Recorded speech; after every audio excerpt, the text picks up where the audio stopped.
एक बार भगवान विष्णु जी शेषनाग पर बैठे बैठे बोर हो गए और उन्होंने धरती पर घूमने का विचार मन में किया।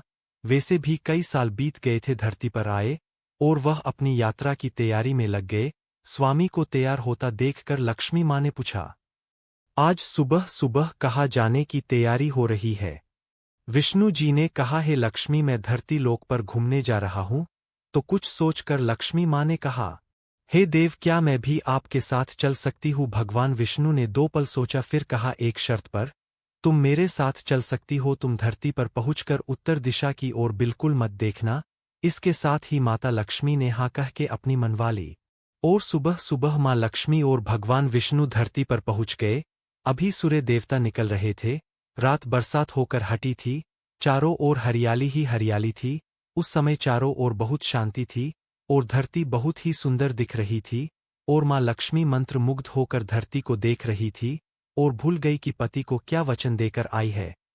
और चारों ओर देखती हुई कब उत्तर दिशा की ओर देखने लगी, पता ही नहीं चला।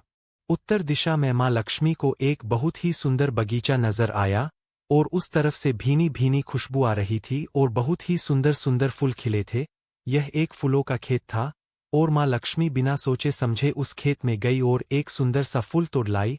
लेकिन यह क्या, जब माँ लक्ष्मी भगवान विष्णु के पास वापस आई तो भगवान विष्णु की आंखों में आंसू थे। और भगवान विष्णु ने माँ लक्ष्मी को कहा कि कभी भी किसी से बिना पूछे उसका कुछ भी नहीं लेना चाहिए और साथ ही अपना वचन भी याद दिलाया। माँ लक्ष्मी को अपनी भूल का पता चला तो उन्होंने भगवान विष्णु से इस भूल की माफी मांगी। तो भगवान विष्णु ने कहा कि जो तुमने जो भूल की है उसकी सजा तो तुम्हें जरूर मिलेगी। जिस माली के खेत से तुमने बिना पूछे फूल तोड़ा है, यह एक प्रकार की चोरी है। इसलिए अब तुम 3 साल तक माली के घर नौकर बनकर रह। उसके बाद मैं तुम्हें बैकुंठ में वापस बुलाऊंगा। माँ लक्ष्मी ने चुपचाप सर झुकाकर हाँ कर दी। आजकल की लक्ष्मी थोड़े थी और माँ लक्ष्मी एक गरीब औरत का रूप धारण करके उस खेत के मालिक के घर गई। घर क्या, एक झोपड़ा था और मालिक का नाम माधव था। माधव की बीबी, 2 बेटे और 3 बेटियां थी। सभी उस छोटे से खेत में काम करके किसी तरह से गुजारा करते थे। माँ लक्ष्मी जब एक साधारण और गरीब औरत बनकर जब माधव के झोपड़े पर गई तो माधव ने पूछा, बहन तुम कौन हो और इस समय तुम्हें क्या चाहिए? तब माँ लक्ष्मी ने कहा, एक गरीब औरत हूँ, मेरी देखभाल करने वाला कोई नहीं। मैंने कई दिनों से खाना भी नहीं खाया, मुझे कोई भी काम दे दे, साथ में मैं तुम्हारे घर का काम भी कर दिया करूँगी। बस मुझे अपने घर में एक कोने में आसरा दे दो। माधव बहुत ही अच्छे दिल का मालिक था।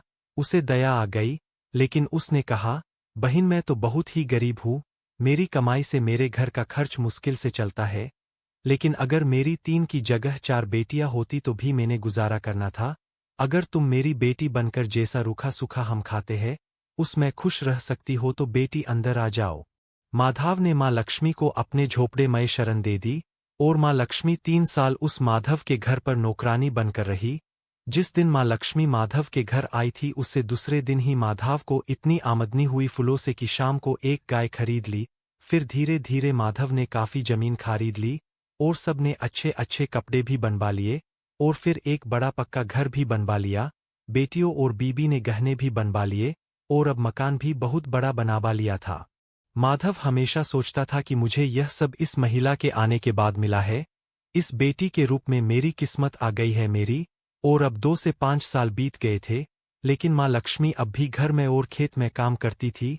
एक दिन माधव जब अपने खेतों से काम खत्म करके घर आया तो उसने अपने घर के सामने द्वार पर एक देवी स्वरूप गहनों से लदी एक औरत को देखा। ध्यान से देखकर पहचान गया, अरे यह तो मेरी मुँह बोली चौथी बेटी यानी वही औरत है। और पहचान गया कि यह तो माँ लक्ष्मी है। अब तक माधव का पूरा परिवार बाहर आ गया था और सब हैरान होकर माँ लक्ष्मी को देख रहे थे। माधव बोला, है माँ हमें माफ कर, हमने तेरे से अनजाने में ही घर और खेत में काम करवाया। माँ यह कैसा अपराध हो गया? माँ हम सबको माफ कर दे। माँ लक्ष्मी मुस्कुराई और बोली, है माधव तुम बहुत ही अच्छे और दयालु व्यक्ति हो। तुमने मुझे अपनी बेटी की तरह से रखा, अपने परिवार के सदस्य की तरह से। इसके बदले मैं तुम्हें वरदान देती हूँ कि तुम्हारे पास कभी भी खुशियों की और धन की कमी नहीं रहेगी। तुम्हें सारे सुख मिलेंगे जिसके तुम हकदार हो। और फिर माँ अपने स्वामी के द्वारा भेजे रथ में बैठकर बैकुंठ चली गई।